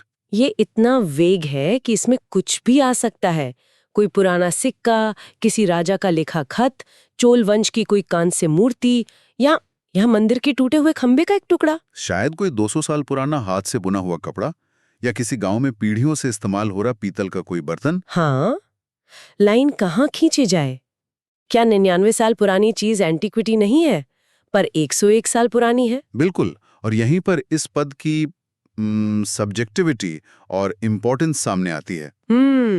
मानिए डायरेक्टर जनरल, जो शायद मूर्ति कला का विशेषज्ञ हो, वो किसी खास तरह की पुरानी मूर्ति को अमूल्य धरोहर मानेगा। हो सकता है उसके बाद जो डीजी आए उसकी विशेषज्ञता पुराने सिक्कों या मैन्यूस्क्रिप्ट्स में हो। तो वो उनको ज्यादा तवज्जो देगा। हाँ, उनका फैसला उस चीज के ऐतिहासिक महत्व, मतलब हिस्टोरिकल सिग्निफिकेंस, कलात्मक मूल्य, आर्टिस्टिक वैल्यू, या वो चीज कितनी दुर्लभ है, रेयर है, इन सब बातों पर निर्भर करता होगा। तो ये एक तरह से ज्ञान, अनुभव और पर्सनल जजमेंट का मिश्रण था। बिल्कुल। समय के साथ प्राथमिकताएं बदल सकती थीं। इसे एक मजेदार उदाहरण से समझते हैं। हाँ, बताइए। मान लीजिए आज किसी को यह तय करने की पावर दे दी जाए कि कौन सा इंटरनेट मीम एक कल्चरल आर्टिफैक्ट है जिसे नेशनल आर्काइव में संभाल कर रखना चाहिए। हाँ, अच्छा उदाहरण है। कि डिस्ट्रैक्टेड बॉयफ्रेंड वाला मीम हमारी पीढ़ी की कहानी कहता है, इसे बचाओ, लेकिन कोई दूसरा मीम बस एक मामूली मजाक है, उसे डिलीट कर दो। ये तो बहुत सब्जेक्टिव होगा ना? या इसे और देसी तरीके से सोचें तो जैसे हर परिवार में घर की सबसे बुजुर्ग दादी या नानी तय करती हैं कि कौन से पुराने बर्तन खानदानी हैं, हाँ, बिल्कुल। जिन्हें सिर्फ खास मौकों पर निकाला जाएगा, और कौन से बर्तन रोज के इस्तेमाल के लिए हैं या कबाड़ी को दिए जा सकते हैं। उनका फैसला आखिरी होता है। कोई सवाल नहीं करता। कोई उनसे सवाल नहीं करता कि नानी, ये वाला पतीला खानदानी क्यों है और वो वाला क्यों नहीं। यहाँ भी कुछ वैसा ही था, बस स्केल पूरे देश का था और दांवों पर हमारी पूरी सभ्यता की विरासत थी। वो उदाहरण बिल्कुल सटीक है, और ये बाइंडिंग नेचर वाला क्लॉज उस वक्त बहुत जरूरी था। जरूरी क्यों था? जैसा मैंने कहा, 1947 में हमारे पास एक मजबूत जुडिशियल सिस्टम और ब्यूरोक्रेटिक प्रोसेस को एस्टैब्लिश करने का वक्त नहीं था जो हर चीज पर अपील सुन सके। जरूरत थी तेज और निर्णायक फैसलों की। अगर हर फैसले को कोर्ट में चैलेंज किया जाता तो शायद सालों लग जाते, और तब तक वो चीज देश से बाहर जा चुकी होती। बात तो सही है। तो उस वक्त की जरूरत के हिसाब से ये एक कड़ा लेकिन जरूरी कदम था। So what does this all mean? आखिर 1947 में बनाया गया ये साधारण सा दिखने वाला 2-3 पॉइंट्स का कानून इतना जरूरी क्यों था? क्यों हम आज भी इस पर बात कर रहे हैं? If you connect this to the bigger picture, तो ये सिर्फ एक कानून नहीं था, ये कल्चरल सॉवरेनिटी यानी सांस्कृतिक संप्रभुता का ऐलान था। कल्चरल सॉवरेनिटी की टेक अवे ये नहीं है कि भारत सिर्फ चोरी रोकना चाहता था। असली इंसाइट ये है कि ये कानून आजाद भारत के पहले कदमों में से एक था, जिसमें उसने अपने अतीत के साथ अपने रिश्ते को लीगली डिफाइन किया। वाओ! भारत दुनिया से कह रहा था कि हमारा इतिहास कोई कमोडिटी नहीं है, कोई बिकाऊ माल नहीं है, बल्कि ये हमारी आत्मा है जिसे हमें वापस पाना है। सही बात है। ये डीकॉलोनाइजेशन प्रोसेस का एक बहुत जरूरी हिस्सा था। डीकॉलोनाइजेशन सिर्फ पॉलिटिकल नहीं होता, वो मानसिक और सांस्कृतिक भी होता है। बिल्कुल। ये उस मानसिकता से बाहर निकलना था जहां कोई विदेशी आकर हमें बताए कि हमारी कौन सी चीज कीमती है और कौन सी नहीं। एग्जैक्टली। ये अपनी विरासत की ओनरशिप वापस लेने जैसा था। किसी अंग्रेज क्यूरेटर का ये कहना कि ये मूर्ति तो बहुत क्रूड है, ये आर्ट नहीं है, और उसे फेंक देना, और एक भारतीय डीजी का कहना कि नहीं, ये क्रूड नहीं है, हमारी लोक कला का प्रतीक है और ये बेशकीमती है। इस लड़ाई की शुरुआत इस एक्ट ने की, और इसका एक सिंबॉलिक वैल्यू भी था। ये देश के लोगों में अपनी धरोहर के प्रति एक जागरूकता भी पैदा कर रहा था। ये बता रहा था कि आपके आसपास जो पुराने मंदिर हैं, जो पुरानी कलाकृतियां हैं, वो सिर्फ पत्थर या मिट्टी नहीं है, वो आपकी पहचान का हिस्सा है, और उनकी हिफाजत करना आपकी भी जिम्मेदारी है। एक नेशनल कॉन्शियसनेस। हाँ, एक नेशनल कॉन्शियसनेस को जन्म दिया कि ये हमारा है। लेकिन ये कुछ सवाल भी खड़े करता है जो हमें सोचने पर मजबूर करते हैं। जैसा कि हमने बात की, जब सारी शक्ति एक ही व्यक्ति या एक ही ऑफिस के हाथ में हो तो चेक्स एंड बैलेंसेस का क्या? बिल्कुल। ताकत के दुरुपयोग की गुंजाइश हमेशा रहती है। हमारे सोर्स में इसका कोई जिक्र नहीं है कि अगर डीजी कोई गलत फैसला ले लें तो क्या होगा। नहीं है। मान लीजिए कोई डीजी किसी अमीर इंडस्ट्रियलिस्ट के दबाव में आकर किसी कीमती चीज को नॉट एन एंटीक्विटी घोषित कर दे ताकि वो उसे एक्सपोर्ट कर सके। ये तो बहुत अनडेमोक्रेटिक लगता है। आज की नजरिए से ये बिल्कुल अनडेमोक्रेटिक लगता है। This raises an important question about governance and power structures, खासकर एक नए नवेले राष्ट्र के लिए। हाँ। लेकिन हमें 1947 का चश्मा पहनकर सोचना होगा। उस वक्त देश एक इमरजेंसी में था। आप इसे क्राइसिस मैनेजमेंट का तरीका समझिए। Crisis management. जब किसी की धमनी कट जाती है और खून बह रहा होता है, तो आप एक कमेटी बिठाकर ये डिस्कस नहीं करते कि सबसे अच्छा टांका कौन सा है। नहीं, आप बस कसकर घाव पर पट्टी बांध देते हैं ताकि खून बहना बंद हो। यह कानून वो पट्टी थी। क्या बात है! ये एक तरह से बहते हुए खून को रोकने के लिए घाव पर कसकर पट्टी बांधने जैसा था। बिल्कुल। हो सकता है ये सबसे एलिगेंट सोल्यूशन ना हो, लेकिन उस वक्त यही सबसे इफेक्टिव सोल्यूशन था। बाद में टांके लगाने और पूरी सर्जरी करने का काम भविष्य के लिए छोड़ दिया गया। हाँ, तो ये कानून वो पहली पट्टी थी जिसने सांस्कृतिक खून के बहाव को रोकने की कोशिश की। हाँ, लेकिन क्या इस तरह के एब्सोल्यूट पावर का कोई और असर भी हुआ होगा? जरूर हुआ होगा। इसने एक प्रेसिडेंट सेट किया। अच्छा। शुरुआती सालों में भारत ने कई मामलों में ऐसे ही स्ट्रॉन्ग सेंट्रलाइज्ड पावर स्ट्रक्चर्स का इस्तेमाल किया, चाहे वो इकोनॉमी हो या प्रशासन। इसके पीछे सोच यही थी कि एक नया देश जो कई समस्याओं से जूझ रहा है, उसे एक मजबूत दिशा देने वाली शक्ति चाहिए। लोकतंत्र की बारीकियां और प्रक्रियाएं बाद में एस्टैब्लिश की जा सकती हैं, पहले देश को अपने पैरों पर खड़ा करना जरूरी है। तो इस कानून को हम उस बड़ी गवर्नेंस फिलॉसफी का एक छोटा सा हिस्सा मान सकते हैं। बिल्कुल। और इसकी विरासत आज भी दिखती है, भले ही बाद में 1972 में एक ज्यादा मजबूत और डिटेल्ड कानून आया। हाँ, जो आज भी लागू है। लेकिन 1947 के इस एक्ट ने वो नींव रखी जिस पर भारत की पूरी हेरिटेज प्रोटेक्शन पॉलिसी खड़ी हुई।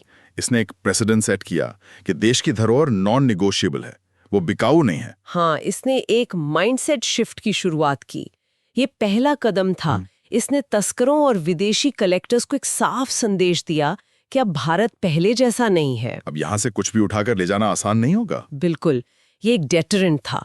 बेशक तस्करी रुकी नहीं, लेकिन अब वो छिपकर होने लगी, ओपनली नहीं। और ये भी एक बड़ी जीत थी। तो ये तो हुई 1947 के एक्ट की बात। इसने एक नींव रखी, एक शुरुआत की। एक बेहद मुश्किल समय में एक बेहद जरूरी कदम उठाया गया। लेकिन जैसे जैसे समय बदला, चुनौतियां भी बदली और तस्करी के तरीके भी ज्यादा सोफिस्टिकेटेड हो गए। बिल्कुल, एक साधारण सा लाइसेंस सिस्टम अब काफी नहीं था। चलिए आगे बढ़ते हैं और देखते हैं कि इस कहानी में अगला मोड़ क्या आता है। ठीक है, तो अब हम आते हैं the ancient and historical monuments and archaeological sites and remains declaration of national importance act 1951 पर। हाँ, ये एक्ट आजादी के बाद हमारे देश की धरोहर को सहेजने की दिशा में एक बहुत ही बड़ा कदम था। बिल्कुल, एक नए राष्ट्र के लिए ये स्टेटमेंट देना बहुत जरूरी था। लेकिन ये नाम इतना लंबा और टेक्निकल है तो आम भाषा में इसका मतलब क्या था?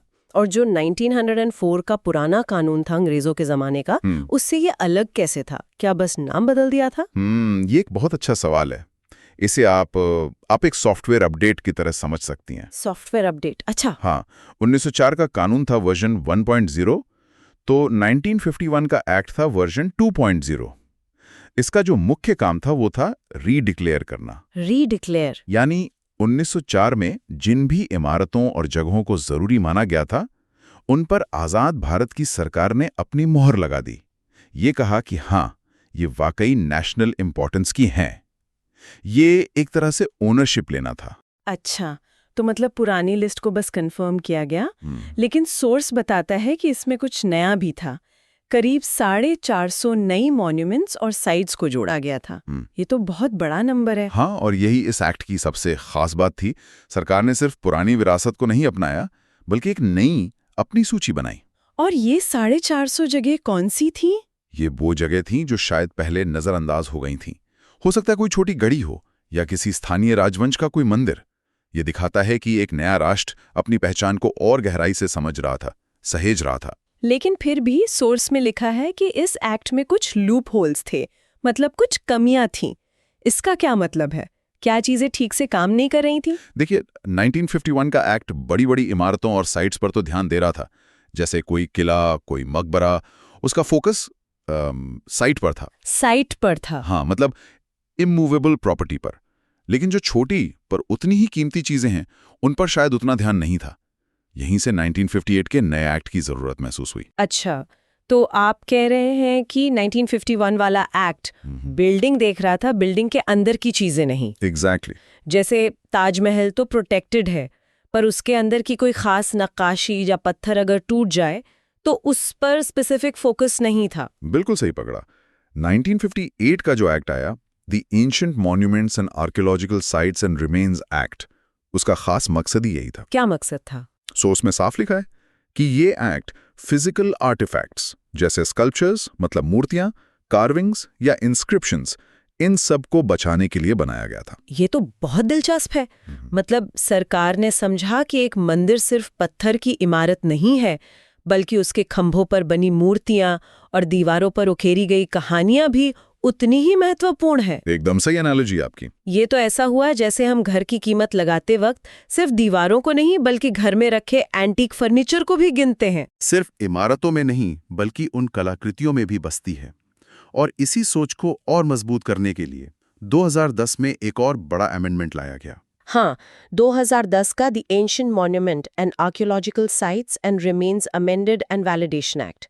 50 साल से भी ज्यादा का वक्त गुजर गया 1958 के बाद। काफी लंबा समय। ऐसा क्या बदल गया था कि कानून में फिर से इतने बड़े बदलाव की जरूरत पड़ी? समय के साथ चुनौतियां बदलती हैं, ऑर्गेनाइजेशन बहुत बड़ा, स्मगलिंग के तरीके बदले और शायद पुरानी सजाएं उतनी असरदार नहीं रह गई थी।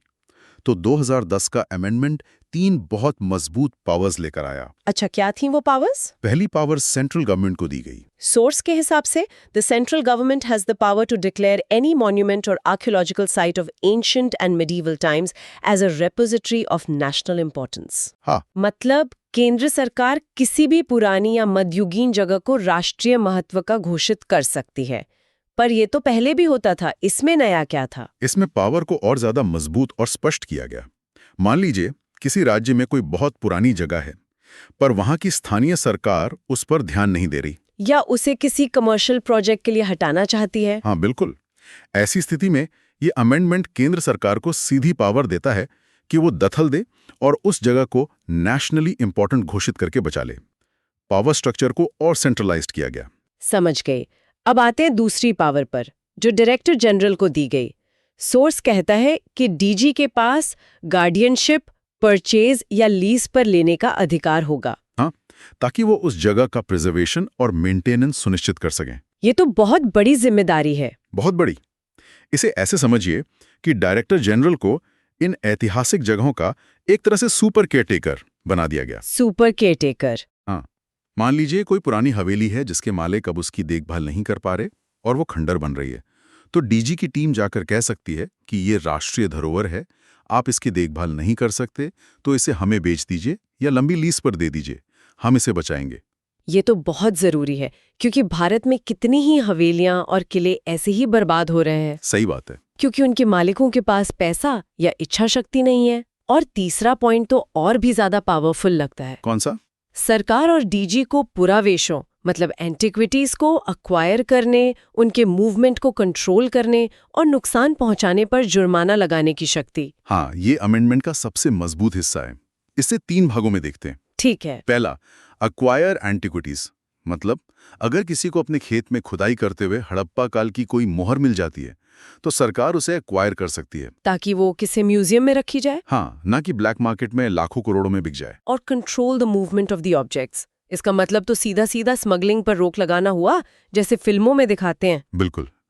इसका मतलब है कि आप कोई भी ऐसी ऐतिहासिक चीज बिना प्रॉपर परमिशन के देश से बाहर नहीं ले जा सकते। ये हमारी सांस्कृतिक विरासत को देश के अंदर रखने के लिए एक मजबूत कानूनी दीवार है। और आखिरी हिस्सा, डिमांड कॉम्पनसेशन और लेवी पेनल्टीज। ये तो इन लोगों के लिए है जो किलों की दीवारों पर राज लफ्ज सिमरन लिखाते हैं ना। हाँ, उन लोगों के लिए भी हैं और उन बड़ी कंपनियों के लिए भी जिनकी कंस्ट्रक्शन एक्टिविटी से किसी मॉन्यूमेंट को खतरा पहुंच सकता है। अच्छा। अगर कोई भी हमारी धरोहर को नुकसान पहुंचाता है, चाहे जानबूझकर या लापरवाही से, तो ये कानून सरकार को न सिर्फ उस पर भारी जुर्माना लगाने बल्कि नुकसान की भरपाई करवाने का भी अधिकार देता है। तो कुल मिलाकर 1951 से लेकर 2010 तक का ये जो सफर रहा है, वो हमारी ऐतिहासिक धरोहरों को बचाने के कानून को ज्यादा से ज्यादा मजबूत और प्रैक्टिकल बनाने का रहा है। सही कहा आपने। पहले सिर्फ इमारतों को गिना, फिर उनके अंदर की कलाकृतियों को महत्व दिया और आखिर में उन्हें बचाने और दोषियों को सजा देने के लिए एक मजबूत सिस्टम बनाया गया। हाँ, ये एक एवोल्यूशन है जो दिखाता है कि एक राष्ट्र के तौर पे हम अपनी विरासत को कितना महत्व देते हैं। और ये लड़ाई अभी भी जारी है। चलिए अब आगे बढ़ते हैं। ठीक है, अब हम delivery of books public libraries act 1954 पर चर्चा करेंगे। बिल्कुल। और ये सुनने में शायद थोड़ा ड्राई लगे, लेकिन ये एक ऐसा कानून है जिसके बारे में ज्यादा लोग जानते नहीं, पर हमारे देश की इंटेलेक्चुअल विरासत को बचाने में इसका बहुत बड़ा मतलब एक साइलेंट रोल है। तो चलिए इसको थोड़ा समझते हैं। इस एक्ट का मूल मकसद क्या है? देखिए, इसका आइडिया बहुत सीधा और बहुत शक्तिशाली है। कानून ये कहता है कि भारत में पब्लिश होने वाली हर किताब, हर किताब, हाँ, हर किताब और हर अखबार की एक कॉपी प्रकाशक को मतलब पब्लिशर को 4 नेशनल लाइब्रेरीज में भेजनी होगी और ये उसकी कानूनी जिम्मेदारी है। एक मिनट। मतलब अगर कोई नया लेखक है मान लीजिए और वो अपनी कविताओं की किताब की सिर्फ 200 कॉपी छपवाता है तो उसे भी 4 कॉपी इन लाइब्रेरीज को भेजनी पड़ेंगी, वो भी मुफ्त में। हाँ बिल्कुल, कानून के हिसाब से एवरी बुक एंड न्यूज़पेपर। और इसका मकसद ये पक्का करना है कि देश में जो कुछ भी छप रहा है, चाहे वो किसी बड़े पब्लिशिंग हाउस से हो या किसी छोटे स्थानीय प्रकाशक से, उसका एक रिकॉर्ड हमारे नेशनल कलेक्शन में हमेशा के लिए सुरक्षित रहे। अच्छा। जैसे सोर्स में दिल्ली और कोलकाता की नेशनल लाइब्रेरीज का जिक्र है। ये एक तरह से देश की कलेक्टिव मेमोरी या सामूहिक स्मृति बनाने जैसा है। ये तो कमाल का विजन है।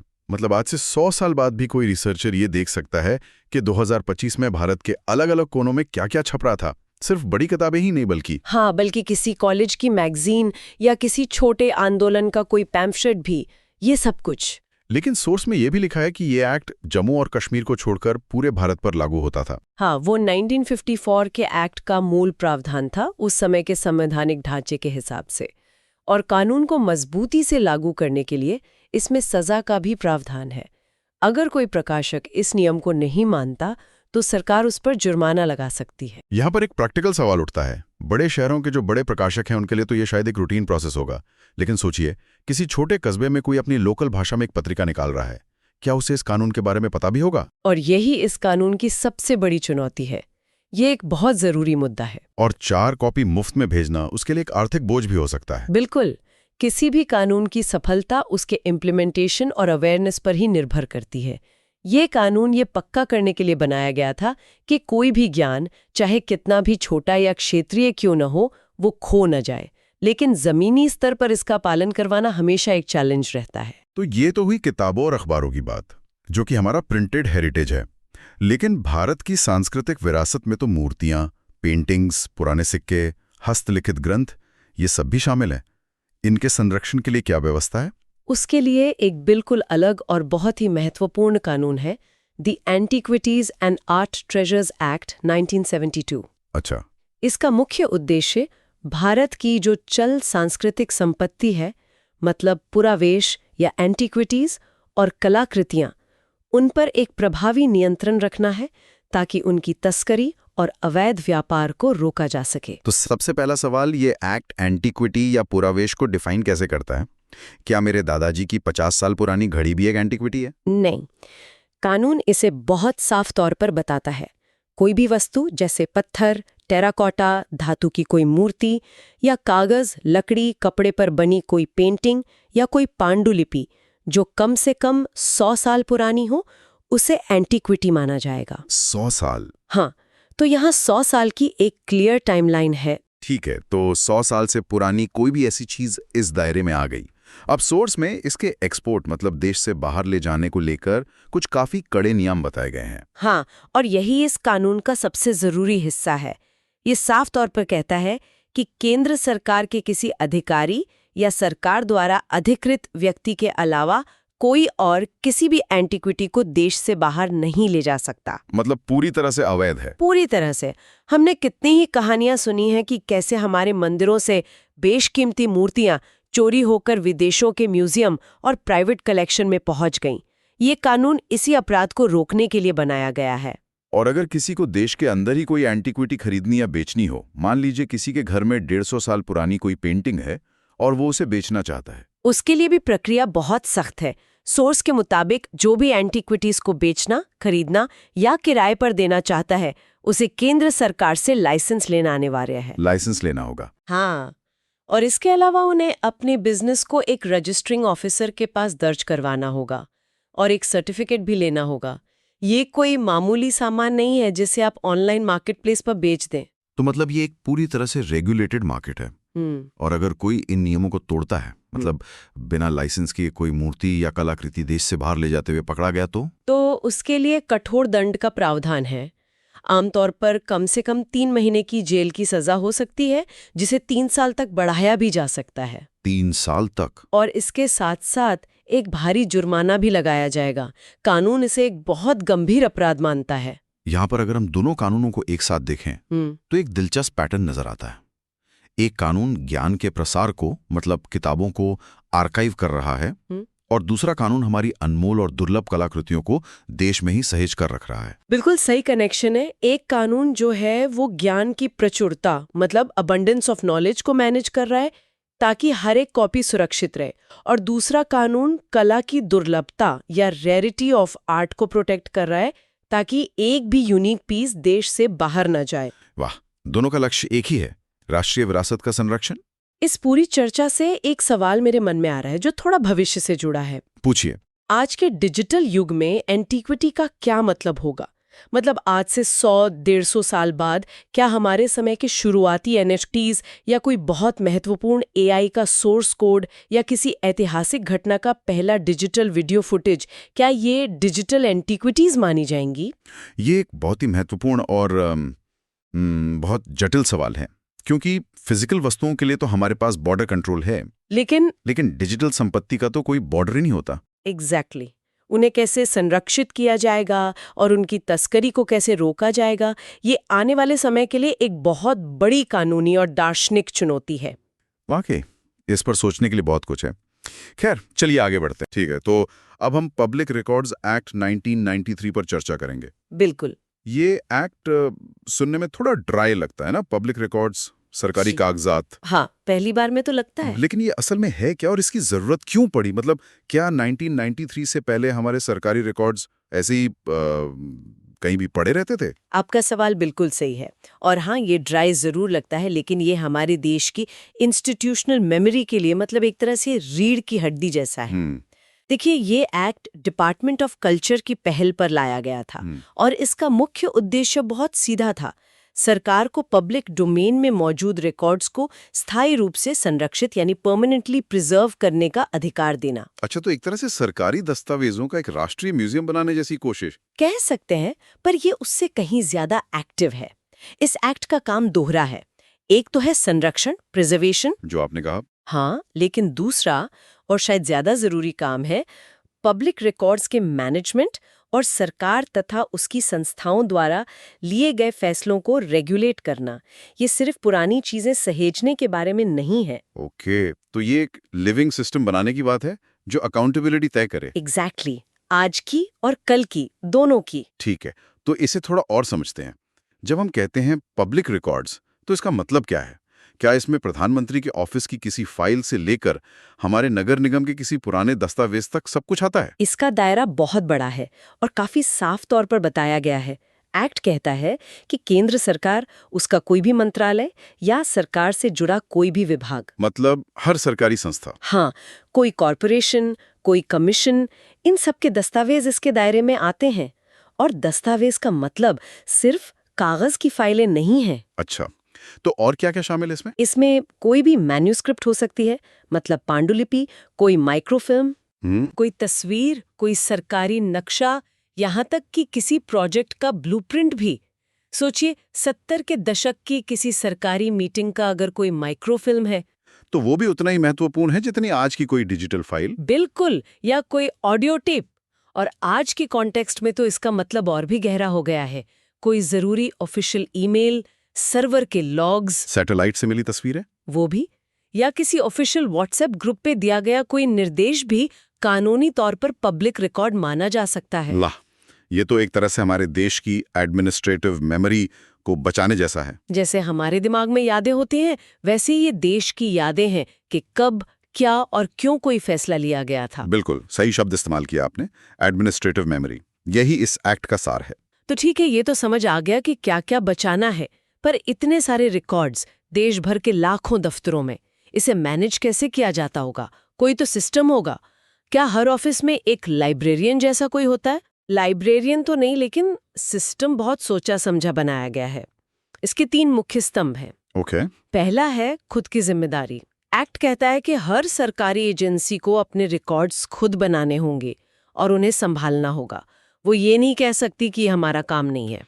मतलब जिम्मेदारी को डिसेंट्रलाइज कर दिया गया, हर ऑफिस को जवाबदेह बना दिया। बिल्कुल। दूसरा स्तंभ है एक खास पद का निर्माण।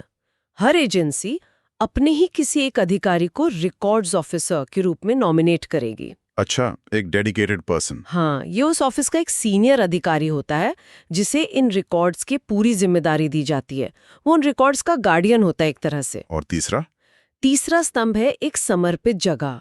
हर ऑफिस में एक रिकॉर्ड रूम बनाया जाएगा, और ये कोई भी पुराना स्टोर रूम नहीं होगा, बल्कि एक ऐसी जगह जहां रिकॉर्ड्स को वैज्ञानिक तरीके से सुरक्षित रखा जा सके, नमी से, कीड़ों से, आग से बचाकर। हाँ, तो सिस्टम है, हर एजेंसी, एक रिकॉर्ड्स ऑफिसर और एक रिकॉर्ड रूम। अरे ये तो बिल्कुल वैसा ही है जैसे हर मिडिल क्लास घर में एक मम्मी या पापा होते हैं जिनके पास सारे जरूरी कागजात होते हैं। हाँ हाँ, प्रॉपर्टी के पेपर्स, बच्चों के बर्थ सर्टिफिकेट्स, पुरानी मार्कशीट्स, सब एक पुरानी लोहे की अलमारी में बंद रहते हैं। सही बात है। तो वो उस घर के रिकॉर्ड्स ऑफिसर हैं और वो अलमारी उनका रिकॉर्ड रूम। इससे बेहतर एनालॉजी नहीं हो सकती। बिल्कुल यही काम रिकॉर्ड्स ऑफिसर का सरकारी दफ्तर में होता है। वो उस संस्था की यादों का रखवाला है। अच्छा, इसी से जुड़ा एक और पॉइंट मैंने पढ़ा कि हर 25 साल में इन रिकॉर्ड्स का अप्रेजल होता है। ये क्या है? क्या ये सरकारी फाइलों की स्प्रिंग क्लीनिंग जैसा कुछ है? स्प्रिंग क्लीनिंग एक अच्छा शब्द है, लेकिन ये बहुत सावधानी से और विशेषज्ञों की निगरानी में की जाती है। देखिए, रिकॉर्ड्स ऑफिसर की जिम्मेदारी सिर्फ रिकॉर्ड्स को जमा करना नहीं, बल्कि उनका मेंटेनेंस करना भी है। और इसी प्रक्रिया का एक हिस्सा है ये 25 साल का अप्रेजल। तो इसमें असल में होता क्या है? कौन तय करता है कि क्या रखना है और क्या नहीं? हर 25 साल में वो records officer national archives of India मतलब NAI के साथ मिलकर एक मूल्यांकन करता है। अच्छा, तो नेशनल आर्काइव्स ऑफ इंडिया इसमें शामिल होता है? हाँ, उनकी एक्सपर्टीज बहुत जरूरी है। वो इतिहासकार, पुरालेखपाल और दूसरे सब्जेक्ट मैटर एक्सपर्ट्स की मदद लेते हैं। और इस मूल्यांकन का मकसद क्या है? मकसद ये तय करना है कि किन दस्तावेजों का कुछ मूल्य है, मतलब सम वैल्यू है, और उन्हें भविष्य के लिए स्थायी रूप से संरक्षित किया जाना चाहिए, और किन्हें नष्ट किया जा सकता है। क्योंकि हर कागज तो नहीं रख सकते हमेशा के लिए। नहीं रख सकते।